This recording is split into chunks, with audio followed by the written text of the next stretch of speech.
सर्वसामान्यांच्या हक्काचा आवाज जागर जनस्थान।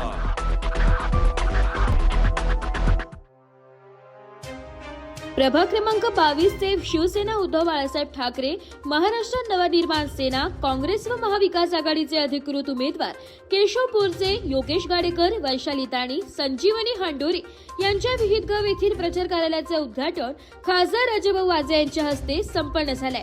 यावेळी परिसरातील शेतकरी, स्थानिक नागरिक, महिला व ग्रामस्थ मोठ्या संख्येने उपस्थित होते।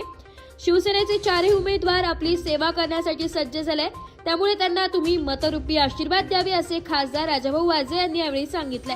माजी नगरसेवक केशव पोरजे यांनी आमदार सरोज अहिरे यांच्यावर निशाणा साधत आमदारांकडून आपल्याला कशा प्रकारे त्रास होतो आहे हे सांगितले। योगेश गाडेकर यांनी आम्हाला मतरूपी आशीर्वाद द्यावे असे आवाहन यावेळी करण्यात आले। लोकसभेची किंवा विधानसभेची निवडणूक ही नाही, महानगरपालिकेची निवडणूक आहे, प्रभागाची निवडणूक आहे, गल्लीची निवडणूक आहे। आणि त्यामुळे कामं कोणती, चर्चा कोणती हे अतिशय महत्वाचं आहे। आपल्याला उमेदवार कोण पाहिजे की अर्ध्या रात्री आपण ज्याला फोन केला तो आपल्या मागे उभा राहिला पाहिजे असा उमेदवार पाहिजे।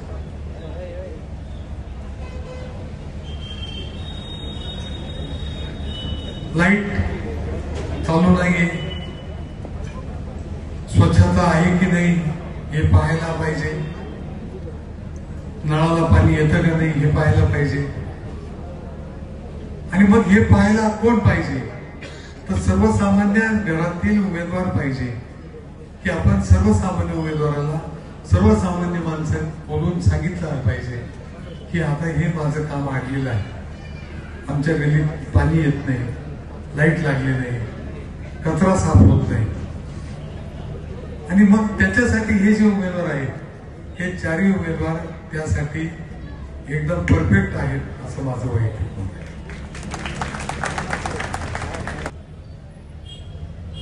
देवळली गावामध्ये त्यांच्या कार्यालयाचं उद्घाटन झालं।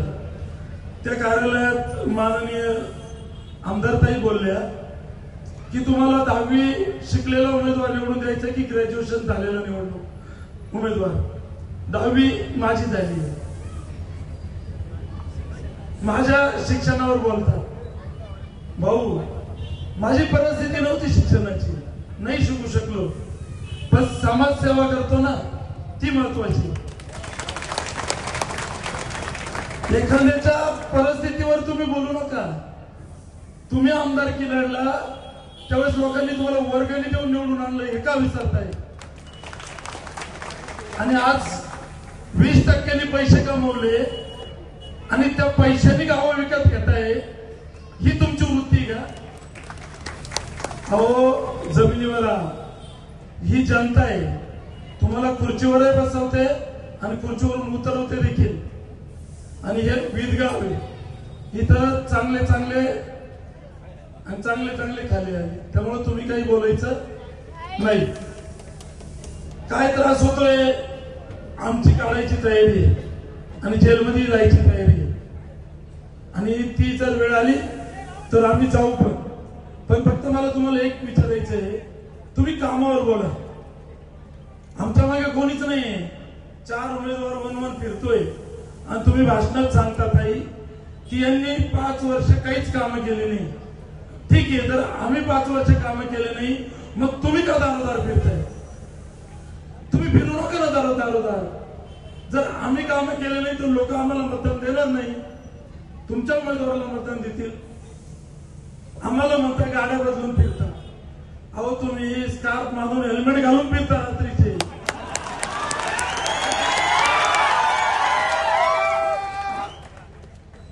त्यांना जर पुरावे लागत असेल तर लावरे तो व्हिडिओ राजसाहेबांचा आपण लावू ना, माझ्याकडे सीसीटीव्ही फुटेज आहे।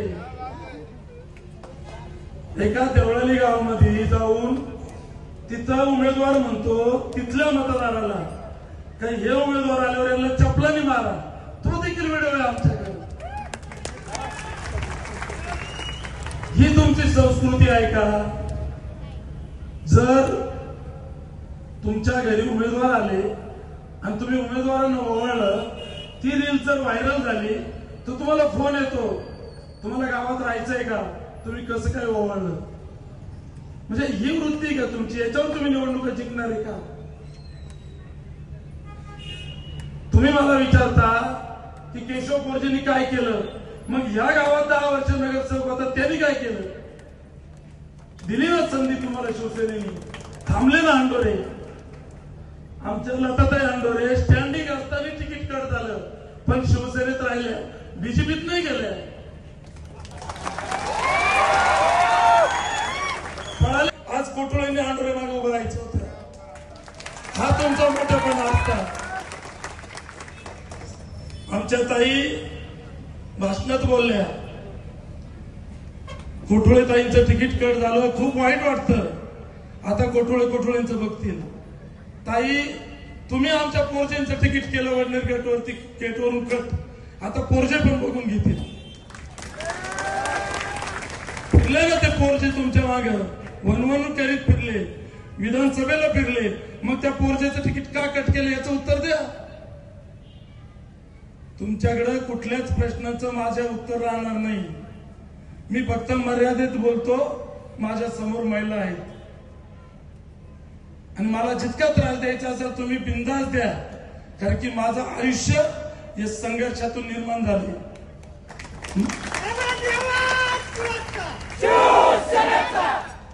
विकास काम मी काय केलं. ज्या व्यक्तीनं विदगावला ओळख दिली ते कैलासवासी उत्तमराव दादा हंडोरे. तुम्ही यांची कुणी ओळख ठेवली? हा हंडोरेचं मी माझ्या निधीतनं बनवलंय. ठेवली ना दादांच्या कामाची किंमत. आजही महापालिकेत आदराने दादांचं नाव घेतलं जातं. सर्व समाजाचे काम मी केले.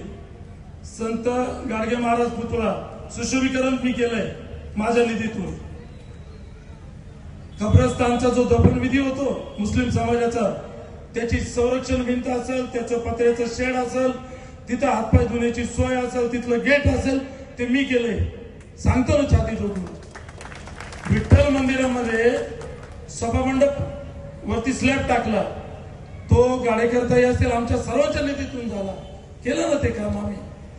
वडनेर विदगाव रस्ता केला आम्ही. आणि तुम्ही जे बोलता, ज्या टाकीचं पाणी पिता ना, ती टाकी देखील आम्ही केली. अरे किती कामं सांगायचे आणि तुम्हाला काय सांगायचे? तुम्ही कोण विचारणार आम्हाला? आम्हाला प्रश्न विचारण्याचा अधिकार कोणला आहे? तर तुम्हा सर्वांना का ज्यांनी आम्हाला मतदान केलं. ज्यांनी आम्हाला मतदान केलं ते आम्हाला विचारतील.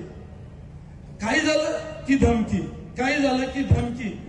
कधीपर्यंत धमकी देणार? 15 तारखेपर्यंत. मग 16ला काय? 16ला काय? दिवस प्रत्येकाचे येतात, प्रत्येकाचे दिवस बसून राहत नाही. योगेशनी 15 लाख रुपये खर्च करून देवळगावात सीसीटीव्ही लावले. दबाव आणताय सीसीटीव्ही काढून टाका. का? कारण माहितीये पैसे वाटता येत नाही. योगेश इतका हुशार आहे, ज्या दिवशी तिने ठरवलं की मी देवळगाव विकत घेईल, योगेशनी प्रत्येक चौकात 15 लाखाचे कॅमेरे लावले. आणि आता वाटा पैसे कसे वाटतात. मग ते थोडेसे पुढचं घरात सर्वेला पाठवता आणि विचारता किती मतदान आहे, तुमचा फोन पे नंबर द्या, आम्ही फोन पे वर पैसे पाठवू. मग ताई, तुम्ही जर इतके काम केले, तुमच्या माणसाने इतका विकास केला, मग का पैसे वाटत फिरताय? देवळगावला विकत घ्यायचं, विदगावला विकत घ्यायचं, कवडनेरला विकत घ्यायचं. निवडणूक लढायची असेल तर तुमच्या विकासाच्या मुद्द्यावर लढा, समोर बसा. राजाभाऊंनी जो 8.5 कोटी रुपयाचा निधी दिला, त्यांचे जे जागोजागी त्यांनी ते बॅनर लावले होते, याचे मी पुरावे देईल तुम्हाला, पुरावे. आणि माझ्या समोर जर कोणी म्हणत असेल की हे 8.5 कोटी ताईंनी दिले, तर ताईंनी मला त्याचे पुरावे द्यावं. ताईचे कालच्या भाषणात सांगत होते की आयुक्त माझ्या ओळखीचे होते. काय रे त्याचं नाव? मग जर तुम्हाला नाव माहिती नाही तर आयुक्त ओळखीचा कसं काय? माणूस म्हणतो ना, अरे खासदार साहेब माझ्या ओळखीचे राजाभाऊ, नाव घेतलं ना, मग म्हणायचं त्यांनी मला 10 कोटी रुपये दिले, त्यांचे माझे खूप चांगले संबंध होते आणि ते जाता जाता मला देऊन गेले. काय त्याचं नाव, जी काही पद्धत आहे, खोटं बोलायचं पण रेटून बोलायचं. एक महिलेचा आदर करावा लागतो. घोलप परिवार 30 वर्ष आमदार होते. 30 वर्षांमध्ये त्यांनी काय कामं केले, काय नाही केले, हे सगळं जग जाहीर आहे, लोकांना माहिती आहे. त्यांनी 5 धरणं बांधले, तुम्ही त्याच्यावर बोलत्या. ताई तुम्ही म्हणता देवाली गावात प्यायला पाणी नाही, गोलपांनी 5 धरणं बांधले. तुम्ही देवाली गावात जिथं पाणी नाही तिथं पाणी तर द्या ना. तुम्ही देऊ शकता का पाणी? नाही देते.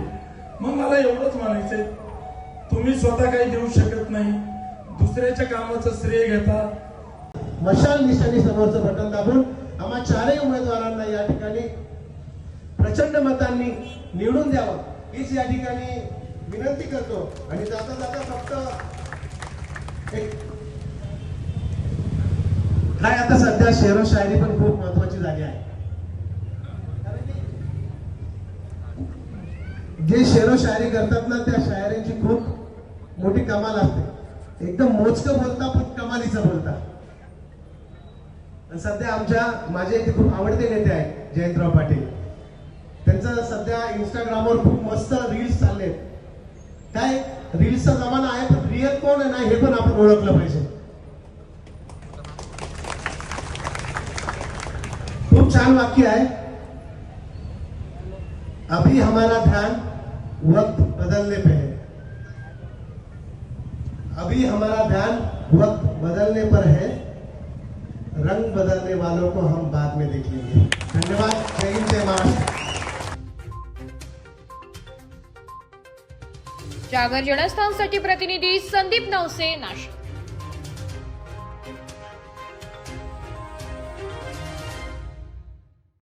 लावून बोटाला शाही, भक्कम होईल लोकशाही. नाशिक महानगरपालिका निवडणूक मध्ये अवश्य मतदान करा. मतदान गुरुवार दिनांक 15 जानेवारी 2024 रोजी सकाळी 7:30 ते सायंकाळी 5:30 पर्यंत. जबाबदार नागरिकत्वाची भूमिका बजावूया. कर मतदान सांगतंय संविधान. नाशिक महानगरपालिका सार्वत्रिक निवडणूक 2025-26. चला तर मग मतदान करूया. नाशिक महानगरपालिकेच्या वतीने जनहितार्थ प्रसारित.